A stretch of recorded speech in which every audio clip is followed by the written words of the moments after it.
Hello बच्चों, कैसे हो आप सब। आशा करता हूँ आप सभी ठीक हो। आज हम बच्चों कृषि विज्ञान का पहला चैप्टर सस्य विज्ञान, मृदा एवं बीज के बारे में पढ़ेंगे, जो कि इस प्रकार से है।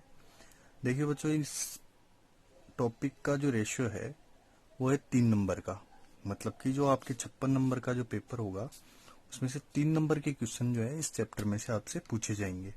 अच्छा, मैं इस टॉपिक में वही चीजें कवर करूंगा, इंपॉर्टेंट चीजें जो कि आपके परीक्षा लायक उपयोगी है। ओके, तो बात करते हैं सस्य विज्ञान के बारे में। सस्य विज्ञान, जैसा कि मैंने आपको क्लास में भी बताया था, सस्य विज्ञान का मतलब क्या होता है? कृषि विज्ञान की वह शाखा। इसकी परिभाषा देना चाहूं मैं तो कैसे दूंगा? कृषि विज्ञान की वह शाखा जिसके अंतर्गत हम फसल उत्पादन व मृदा प्रबंधन के सिद्धांतों व क्रियाओं का अध्ययन करते हैं। आया समझ में?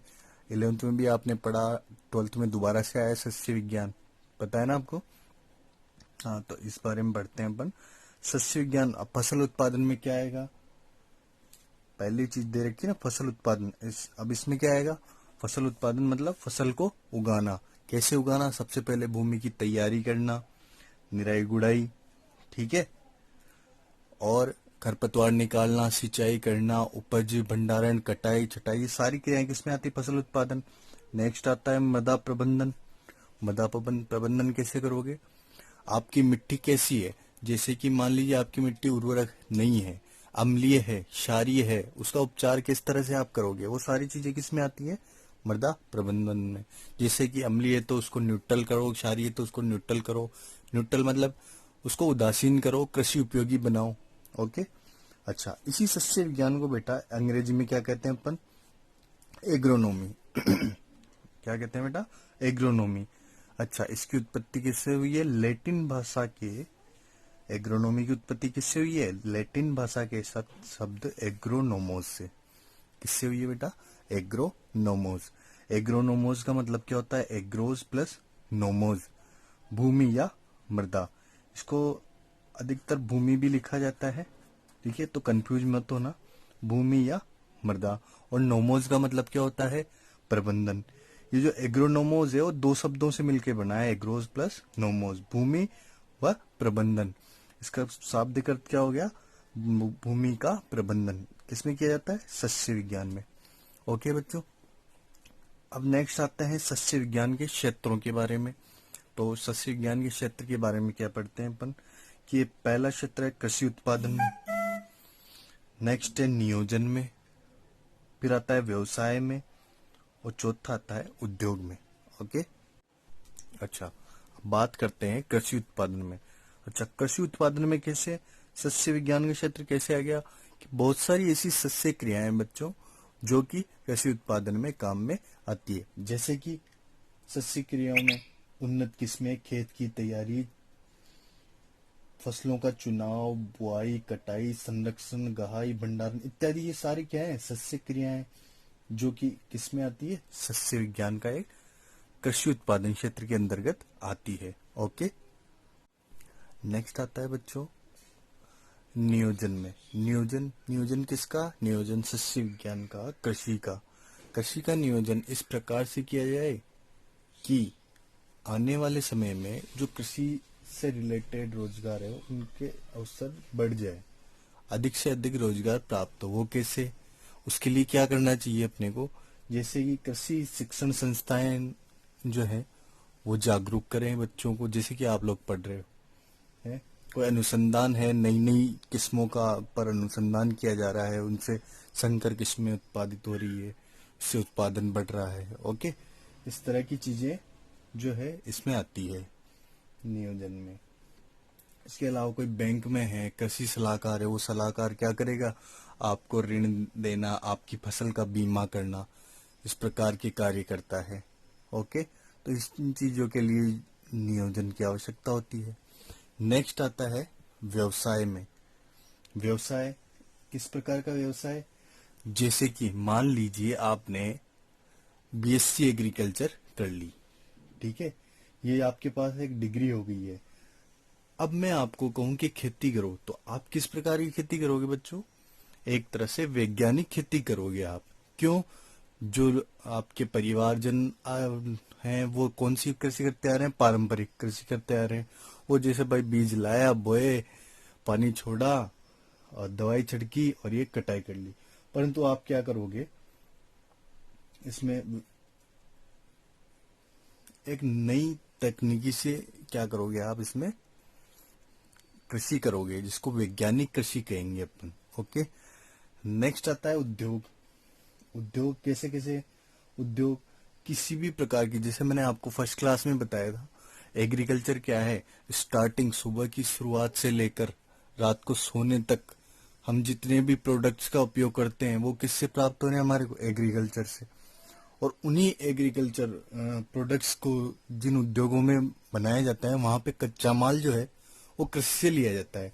जैसे मैंने एग्जांपल बताया था आपको, सुबह उठते ही आप दूध डेयरी पे जाते हो, दूध कहाँ से आ रहा है? कृषि से आ रहा है, पशुपालन से आ रहा है। नेक्स्ट में अगर बात करूं, आपको दूध में आपने क्या डाला है, शक्कर डाल के पिया है, वो कृषि से आ रही है। आप खाना खा रहे हो, गेहूं कहाँ से आ रहा है? कृषि से आ रहा है। सब्जी खा रहे हो, कृषि से आ रही है। कपड़े पहन रहे हो, कॉटन कहाँ से आ रहा है? कृषि से आ रहा है। ठीक है, एक्सेट्रा जितने भी सारे भी उद्योग धंधे हैं उनके लिए जो कच्चा माल है वो सिर्फ और सिर्फ कृषि से ही आ रहा है। इस तरह से मैंने आपको बताया था कि अपन जो है कृषि से घिरे हुए हैं। तो इसको एक छोटा मोटा सब्जेक्ट ना समझे, आप एक अच्छा सब्जेक्ट लेके पढ़ रहे हैं, एग्रीकल्चर। ओके। नेक्स्ट बात करते हैं बच्चों मृदा के बारे में। मृदा, मृदा क्या होती है? सब जानते हो, मिट्टी, पृथ्वी की ऊपरी सतह, जो कि क्या करती है? पौधों को आवश्यक पोषक तत्व प्रदान करने का कार्य करती है। अच्छा, मैं बात करूं अगर मृदा का निर्माण कैसे होता है, तो इसमें क्या आएगा बच्चों? मृदा बनी कैसे? चट्टानों के टूटने व कार्बनिक पदार्थों के अपक्षय से मृदा का निर्माण हुआ। ओके है। अच्छा, इसी चैप्टर में मेन चैप्टर टॉपिक ले रहा हूं मैं, जैसे कि मृदा उर्वरता और मृदा उत्पादकता। पहले बात करूं मृदा उर्वरता की, तो क्या होता है? पौधों को आवश्यक पोषक तत्व, पौधों को आवश्यक पोषक तत्व उचित मात्रा तथा उपयुक्त संतुलन में, उचित मात्रा तथा उपयुक्त संतुलन में प्रदान करने की क्षमता मृदा उर्वरता कहलाती है। ओके है। जैसे कि बच्चों आपका खेत है, वहां की मिट्टी को उर्वर कब कहोगे आप? जब वहां से आपको अच्छी पैदावार मिलेगी। अच्छा, पैदावार कैसे मिली? क्योंकि वहां की मृदा ने क्या किया? उचित जो पोषक तत्व थे उनकी उचित मात्रा को आपके पौधों को प्रदान की। ठीक है, इसी से तो उत्पादन अच्छा हुआ। ओके। अच्छा, इसी के साथ में एक और चैप्टर अपन टॉपिक साथ में लेते जाएंगे, मृदा उत्पादकता। अच्छा, मृदा उत्पादकता को कैसे समझेंगे? कि मैंने फसल उगाई। ओके। अच्छा, उसका उत्पादन मुझे कितना मिला? ओके। फसल कटाई के बाद में मेरे को 10 बोरी हुई, 3 क्विंटल हुई, प्रति हेक्टर कितना मुझे उत्पादन मिला?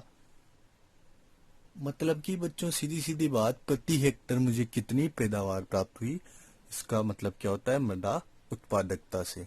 ओके। अब इनमें अंतर क्या होता है? मुख्य मुख्य अंतर मैं बता रहा हूं बच्चों इसमें। ओके।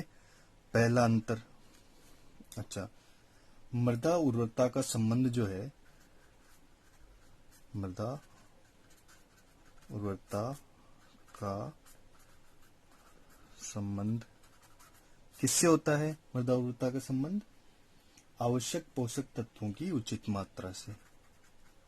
आवश्यक पोषक तत्वों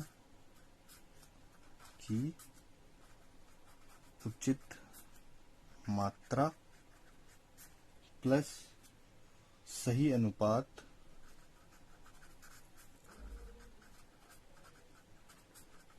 से। ओके। अच्छा, मृदा उत्पादकता का क्या होता है? प्रति हेक्टर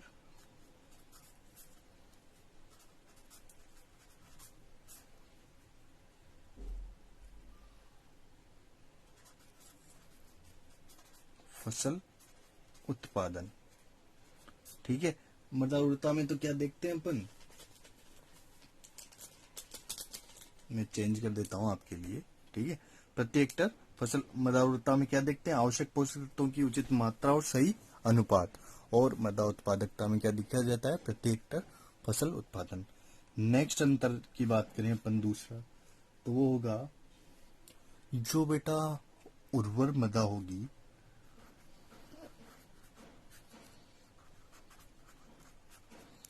वो उत्पादक हो भी सकती है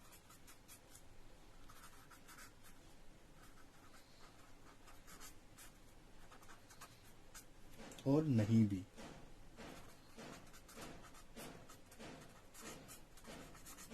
ओके, जो ये मृदा उर्वरता है या उर्वर मृदा, मैंने कहा कि मेरे खेत की मृदा जो है वो भाई बहुत उर्वर है। ठीक है, परंतु उसका ये मतलब नहीं है कि वो उत्पादक भी हो। जैसे कि बेटा मेरा खेत खूब उर्वर था, खूब पानी भी दिया मैंने फसल को, परंतु जो मेरा उत्पादन है वो न के बराबर या बहुत कम हुआ, पड़ोसी से भी कम हुआ या आसपास के सभी लोगों से कम हुआ। अच्छा, उर्वर तो थी ना मेरी मृदा। ठीक है, और ये जरूरी थोड़ी ना था कि सारे उर्वरक होने के बाद भी मेरी मृदा जो है अच्छा उत्पादन दे दे, ये कोई जरूरी नहीं है। इसी के साथ अगर हम बात करें मृदा उर्वर उत्पादकता की, तो उत्पादक मृदा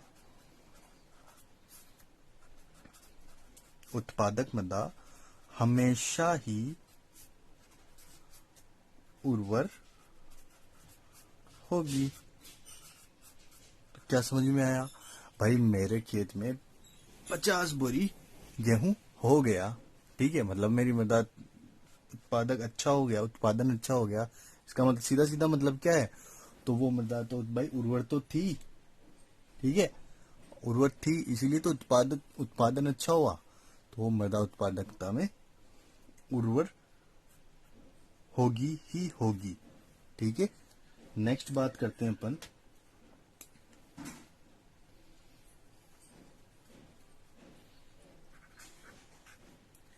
मृदा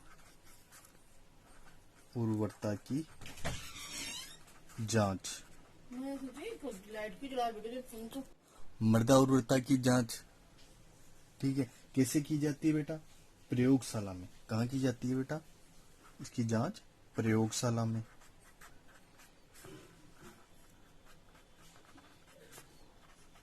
अच्छा, और इसकी इसकी जांच कहाँ की जाती है, इसकी जांच की जाती है खेत से प्राप्त उत्पादन से। खेत से प्राप्त उत्पादन से। ठीक है, इसकी जांच तो कहाँ करेंगे बेटा, प्रयोगशाला में। जैसा कि बच्चों आपने देखा होगा कि आपके मृदा नमूने लेकर के और सोइल कार्ड बनाए जाते हैं ना आजकल। तो उसको वो सोइल कार्ड क्या करते हैं, एक आपके खेत से 3-4 जगह से मृदा के नमूने लेके मिक्स करके एक मृदा का नमूना बना के उसको प्रयोगशाला में भेजा जाता है। फिर वहां पे प्रयोगशाला में उसकी जांच की जाती है कि वो कैसी मृदा है, लवणीय है, क्षारीय है, वहां पे किस तरह की फसलें बोई जा सकती है, कि क्या कौन सा पोषक तत्व की कमी है जिसको पूरा कर सकते हो, आप क्या डाल सकते हो। ठीक है, ये सारी चीजें डाल के आप आपकी मृदा को सही कर सकते हो। ठीक है, और कौन कौन सी फसल उचित रहेगी आपको बोने के लिए, ये सारी चीजें कैसे पता चलती है, प्रयोगशाला में उस पर परीक्षण से। ओके, और मृदा उत्पादकता की जांच कैसे होगी भाई, मेरे पर हेक्टर कितना उत्पादन हुआ है, 20 बोरी, 50 बोरी, 30 बोरी। ओके है, नेक्स्ट बात करते हैं मृदा जो उर्वरता है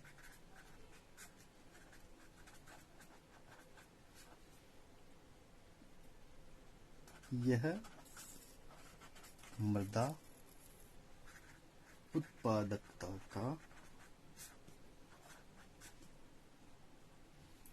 एक मुख्य अंग है।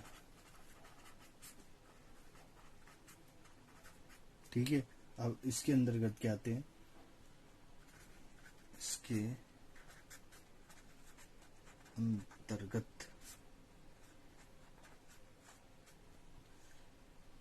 अंतर्गत आर्थिक नियम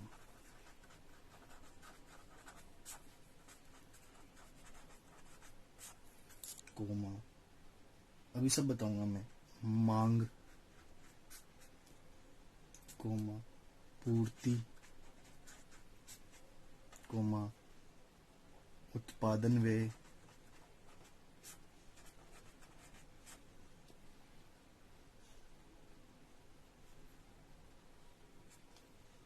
कोमा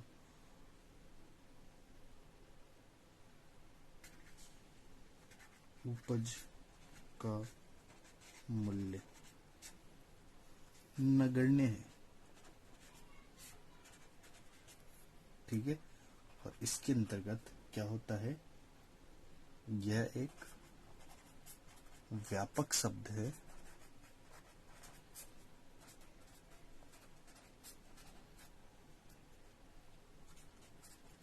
जिसके अंतर्गत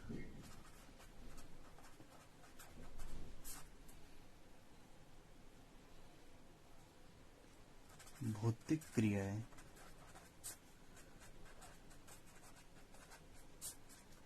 एवं आर्थिक नियम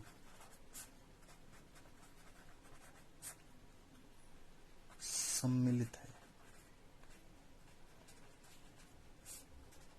ओके, मृदा उर्वरता ये क्या है, मृदा उत्पादक का मुख्य अंग है। किसका? मृदा उत्पादकता का एक मुख्य अंग है। इसके अंतर्गत आर्थिक नियम मांग पूर्ति उत्पादन व्यय उपज का मूल्य नगण्य है। मतलब कि बाजार में क्या मांग चल रही है, बाजार की पूर्ति क्या है, उसके उत्पादन में कितना व्यय आया है और उसका उपज का कितना मूल्य रहेगा। भाई गेहूं 18 रुपए किलो बिकेगा, 21 रुपए किलो, इसका जो सारा जो है ये मृदा उर्वरता में नगण्य है, बिल्कुल जिसकी गणना नहीं होती। परंतु जहां बात हो जाए उत्पादकता की, वहां पे ये सारे आर्थिक नियम और क्रियाएं जो है, भौतिक क्रियाएं सारी लागू होगी। जैसे कि बच्चों, मैंने आपको पहले ही बताया था, आपके हुई है 15 बोरी गेहूं, ठीक है। इसका मतलब ये नहीं है कि आपकी मृदा उत्पादक है। इसमें सारे आर्थिक नियम जोड़े जाएंगे, बाजार की मांग देखी जाएगी, आपको फसल को उगाने में जितना भी व्यय हुआ है, खर्च हुआ है, वो देखा जाएगा, और आपकी उपज का मूल्य क्या है वो भी देखा जाएगा। ठीक है, जैसे कि आपके बोरी तो ही है 50, परंतु वो 2 रुपए किलो बिक रहा है। ठीक है, तो आप कब कहोगे क्या उसको, भाई उत्पादक थी। हाँ, ये तो कहेंगे उत्पादक थी, पर मूल्य वगैरह भी तो जोड़ना पड़ेगा। एक किसान जो है उसको वो उपज को खेत से वहां लाने में जितना व्यय लगा, जैसे कि खेत से कटाई करके और मंडी में लाने का जो भाड़ा है, परिवहन खर्च लगा, या पानी किसी से मांग करके उसने काम में लिया। ठीक है, तो ये सारी चीजें जो है वो निकालने के बाद जितना आपको इनकम होती है वो मृदा उत्पादकता में जोड़ी जाती है। ओके।